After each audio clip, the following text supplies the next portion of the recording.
Binagoongang manok. Hi guys, Miss Ayusin mo here. Hello, kamusta po mga kaayos?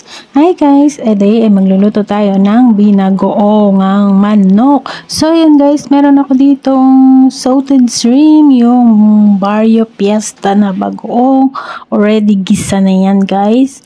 And then ngayon ay meron tayo ditong ice chicken. So, yun, yung ice chicken ang tawag ng mga Chinese, yung frozen chicken dito yun, guys. So, yun, guys.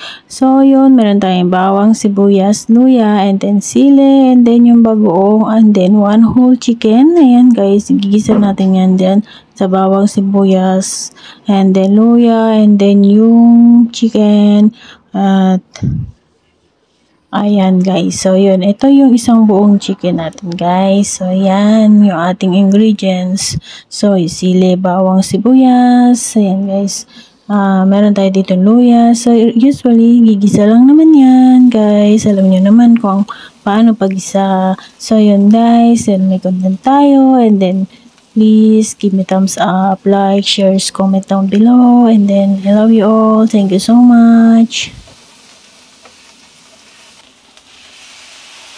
Ganyan lang naman ang simpleng pagluto.